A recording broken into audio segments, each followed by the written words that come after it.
Welcome to channel SRT Telugu Lectures. మనం ఈరోజు operating system వీడియోస్లో థ్రెడ్స్ గురించి డిస్కస్ చేద్దాము. Threads definition and types of threads గురించి. మీకు కనుక వీడియో కంటే నచ్చినట్లయితే ప్లీజ్ ఈ ఛానల్ని సబ్స్క్రైబ్ చేయడం అయితే మర్చిపోవద్దు. ఈ thread is a basic unit of CPU utilization. అది థ్రెడ్ యొక్క డెఫినిషన్. అంటే ఏంటి? Basic unit of the CPU utilization అంటే ఏంటి? CPU చేసే ఒక అత్యంత స్మాల్ వర్క్ని థ్రెడ్ అనొచ్చు. ఓకే, థ్రెడ్ అంటే ఏంటి? Basic unit of CPU utilization. అంటే CPU చేసే స్మాల్ వర్క్ని, అత్యంత చిన్న వర్క్ ఏదైతే CPU చేయగలదో దాన్ని థ్రెడ్ అంటారు. So thread comprises of thread ID, program counter, register set and stocks. అంటే థ్రెడ్లో ఏమేమి ఉంటాయి? Thread ID, program counter, register set and stock. And thread that belongs to the same process shares it's code section, data section and other OS resources such as open files and signals. ఇప్పుడు threads అంటే ఏంటి? CPU చేసే small వర్క్ని thread అంటాం అన్నాం. అసలు 3PU ఏం small work చేస్తుంది? ప్రోగ్రామ్స్ని ఎగ్జిక్యూట్ చేస్తుంది. ఆ ఎగ్జిక్యూట్ చేసే ప్రోగ్రామ్స్ని మనం ఏమంటున్నాము? ప్రాసెసెస్ అంటున్నాం. అంటే మనం ప్రోగ్రాము ఆర్ ప్రాసెస్ అనేది దేనికోసం రాస్తాము? ఏదైనా ఒక పర్టికులర్ టాస్క్ని ఎగ్జిక్యూట్ చేయడానికి రాస్తాము. సో ఆ టాస్క్లో కొన్ని చిన్న చిన్న పార్ట్స్ కూడా ఉండొచ్చు కదా. అంటే ఒక పెద్ద వర్క్లో ఒక పెద్ద వర్క్ని కొన్ని చిన్న చిన్న వర్క్స్గా డివైడ్ చేయొచ్చు కదా. మనము ఆ ప్రాసెస్ మొత్తంలో వర్క్ని కొన్ని స్మాల్ పార్ట్స్ వర్క్స్గా డివైడ్ చేస్తే ఆ స్మాల్ పార్ట్స్ ఆఫ్ వర్క్ని ఏమంటామంటే థ్రెడ్ అంటాం. అంటే ఇప్పుడు ఒక ప్రాసెస్ తీసుకుంటే మనకేంటి?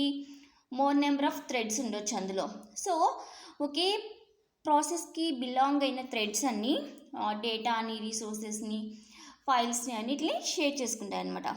థ్రెడ్స్ అనేవి 2 టైప్స్ ఉంటాయి: single thread, multi thread. Single thread అంటే ఏంటంటే ఓల్డెన్ డేస్లో ట్రెడిషనల్ ప్రాసెస్లో యూజ్ చేసేవారు సింగిల్ థ్రెడ్. మల్టీ థ్రెడ్ అంటే మల్టీ థ్రెడ్స్ అంటే ఒక ప్రాసెస్లో మోర్ దెన్ 1 థ్రెడ్స్ ఉంటాయి. అవి ఏం చేస్తాయి? మోర్ దెన్ 1 టాస్క్ని సేమ్ టైము పెర్ఫామ్ చేస్తాయి. ఎలా పెర్ఫామ్ చేస్తాయి? కాంకరెంట్గా ఎగ్జిక్యూట్ అవుతాయి. సేమ్ టైంలో మల్టిపుల్ థ్రెడ్స్ ఎగ్జిక్యూట్ అయ్యి మన వర్క్ అవుట్పుట్ని ఎక్కిస్తాయి అన్నమాట. దాన్ని మల్టీ థ్రెడ్ అంటారు.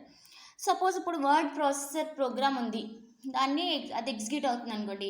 సో ఏదైనా ప్రోగ్రామ్ ఎగ్జిక్యూట్ అవుతున్నప్పుడు దాన్ని ఏమంటాము? ప్రాసెస్ అంటాము.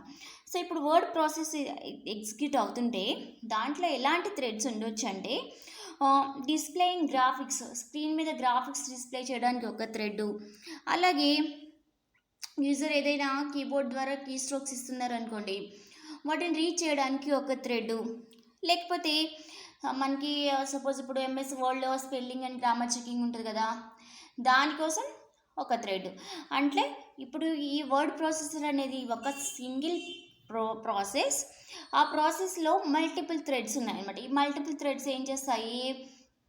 Multiple tasks at the same time perform చేస్తాయి. ఎలా చేస్తాయి? కాంకరెంట్గా ఎగ్జిక్యూట్ అయ్యి. ఓకే, ఇప్పుడు టైప్స్ ఆఫ్ థ్రెడ్స్ చూద్దామా.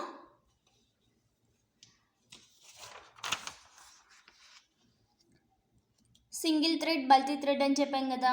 సో థ్రెడ్లో స్టాక్, రిజిస్టర్స్, ఫైల్స్ ఇవన్నీ ఉంటాయని చెప్పాను కదా. సో సింగిల్ థ్రెడ్ అంటే ఈ ప్రాసెస్ మొత్తానికి ఒక థ్రెడ్ మాత్రమే ఉంది.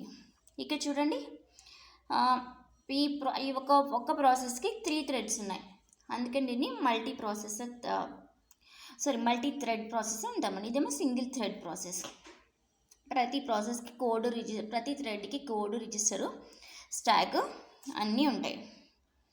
ఇప్పుడు మల్టీ థ్రెడ్ ప్రాసెస్ ఉందనుకోండి, ఏదైనా ఒక ప్రాసెస్లో మల్టిపుల్ థ్రెడ్స్ ఉన్నాయనుకోండి, దాని యొక్క రెస్పాన్స్, అవుట్పుట్, సిస్టమ్ యొక్క అవుట్పుట్ అదంతా ఎక్కువగా ఉంటాయి. ఎందుకంటే ఈ multiple threads same time execute అయ్యి కాంకరెంట్గా ఎగ్జిక్యూట్ అయ్యి మనకి ఎక్కువ అవుట్పుట్ని ఇస్తాయన్నమాట. సో అందుకని ఇవన్నీ benefits of the multi threaded programming. So ఏంటి? రెస్పాన్సివ్నెస్ అంటే ప్రతి యూజర్ క్వరీకి లేకపోతే సిస్టమ్ నుంచి త్వరగా రెస్పాన్స్ వస్తుంది మల్టీ థ్రెడెడ్ ప్రాసెస్ అనుకోండి. అలాగే మల్టీ థ్రెడెడ్ ప్రాసెస్ అంటే ఏంటి, ఒకే ప్రాసెస్కి చెందినవి కదా ఇవన్నీ. అప్పుడు ఏం చేస్తాయి, రిసోర్సెస్ అవన్నీ షేర్ చేసుకుంటాయి. So resources sharing. ఎకానమీ, తొందరగా మనకి అవుట్పుట్ రావడం వల్ల అవి మనకి మంచి యూస్ఫుల్గా ఉంటాయి అన్నమాట. అండ్ స్కేలబిలిటీ, ఇవన్నీ కూడా benefits of multi threaded programming.